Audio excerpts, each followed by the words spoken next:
What do you do when everything you've built, your family, your health, your wealth, is taken in a single day? Imagine the silence of a house once filled with the laughter of 10 children, now replaced by the whistling wind through empty corridors that echo with the ghosts of a life that no longer exists. Imagine the hands that once managed vast estates and commanded the respect of kings, now trembling with the weight of a broken shard of pottery, used only to scrape the sores of a failing body. This is the story of a man who stood at the center of a cosmic storm, not because of his sins, but because of his integrity. We speak of Job. For those of you who have walked many years on this earth, you know that life does not always reward the righteous with immediate peace. You have felt the sting of betrayal, the hollowness of loss, and the heavy, suffocating silence of a sky that seems to offer no answers to your most desperate prayers. But within the ashes of Job's life lies a secret of resilience so profound that it bridges the gap between ancient scripture and the iron-willed philosophy of the Stoics. Before the first dawn broke over the land of Uz, Job was a man of immense substance, a pillar of his community whose shadow brought comfort to the weary. He was not merely rich in gold and livestock, he was rich in spirit, a man who walked uprightly and feared the divine with a heart that was as pure as the morning dew. Yet, in the blink of an eye, the hedge of protection around him was dismantled, not by chance, but by a design far beyond human comprehension. The messengers arrived like rhythmic strikes of a heavy hammer, each one delivering a blow more devastating than the last, stripping away the layers of his existence until nothing but the core remained. Your oxen are gone, your servants are fallen, your children, the very heartbeat of your legacy, are dead. Within the span of a single sunset, Job was stripped of his identity as a father, a provider, and a leader. Most men would have cursed the day they were born, letting the darkness consume their reason, and indeed, Job would eventually lament his existence with words that chill the soul. But in that first moment of pure, unadulterated agony, he did something that defies every human instinct for self-preservation and rage. He fell to the ground and he worshipped. He recognized the fundamental truth that we so often forget in our moments of prosperity, that we are but temporary stewards of all we possess, guests in a house that belongs to the eternal. The nakedness with which we enter this world is the only thing we truly own, and the nakedness with which we depart is our final act of honesty. This is the ultimate Stoic realization, the understanding that the external world, our wealth, our reputation, and even our loved ones are preferred indifference in the larger tapestry of the universe. They are gifts lent to us by the divine, and the divine reserves the right to recall them at any hour for reasons we may never grasp.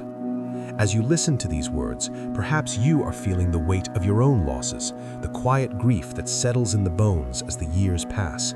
Perhaps time has taken things from you that can never be replaced, a partner of 40 years, the strength of your youth, or the dreams you held for your children. Job's journey is your journey.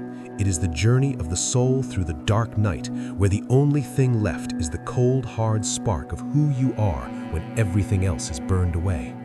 Job did not just lose his property, he lost the sanctuary of his own skin. His body became a prison of pain, covered in boils from head to toe, an affliction so severe that his own wife looked upon him and begged him to curse God and die, to end the mockery of his righteousness. He sat in the ashes, the very symbol of human insignificance and mortality, and he waited. His friends came, Eliphaz, Bildad, and Zophar, and though they meant well at first, sitting in 7 days of silence to honor his grief, their words eventually became a different kind of poison. They tried to find a reason for his suffering because the alternative, that the innocent can suffer without a visible cause, was too terrifying for them to acknowledge. They tried to fit the majesty of divine mystery into the small, cramped box of human logic. They told him he must have sinned in secret.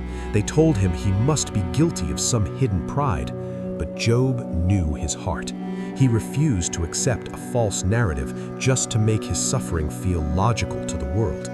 This is where the true resilience of Job shines brightest, far beyond mere endurance. It is the courage to sit in the mystery without blinking. It is the strength to say, I do not understand why this is happening, but I will not betray my integrity by confessing to lies. For those of you over 50, you have likely learned through the hard school of experience that life is rarely a simple equation of good things happen to good people. You have seen the wicked prosper in their vanity and the kind-hearted suffer in the shadows. This dissonance can break a person, leading to a bitter cynicism that withers the soul, or it can forge them into something unbreakable, like tempered steel. Job was being forged in a fire that few could survive. The dialogue between Job and his friends is the dialogue of every human heart searching for meaning in the face of tragedy. We want a why that fits our sense of justice. We crave a reason that justifies our pain. But the wisdom of Job teaches us that the how of our response is infinitely more important than the why of our circumstances. As the days turned into weeks and the weeks turned into months of agonizing solitude, Job's physical agony was surpassed only by the deafening silence of God. Where was the voice that had once guided his steps? Where was the comfort he felt he deserved after a lifetime of devotion? This is the point of total surrender, the moment where faith is no longer a choice, but a necessity for survival. In the Stoic tradition, this is the embodiment of amor fati, the love of one's fate, not as a passive victim, but as an active participant in the unfolding of the cosmos. It is the recognition that the fire does not destroy the gold, it only removes the dross, the ego, and the illusions of control. Job's resilience was not a lack of emotion. He wept until his eyes were dry, he screamed to the heavens, and he questioned the very foundations of justice. But it was a refusal to let go of the invisible thread of faith that connected his suffering to the eternal. He demanded an audience with the Almighty, not out of arrogance, but out of a desperate need for truth. And when God finally spoke, it was not from a place of gentle comfort or whispered reassurances. It was from the heart of a whirlwind, a terrifying display of power that shook the very earth. The Creator did not give Job an itemized list of reasons. He did not explain the wager in the heavenly courts. Instead, he asked Job a series of questions that recalibrated his entire existence. Where were you when the foundations of the earth were laid? Can you bind the chains of the Pleiades or loose the cords of Orion? He pointed to the stars, the Leviathan of the deep, the eagle on the heights, and the intricate balance of a world that breathes and moves without human permission. He reminded Job that the universe is vast, ancient, and governed by a wisdom that dwarfs human understanding as much as the ocean dwarfs a single drop of rain.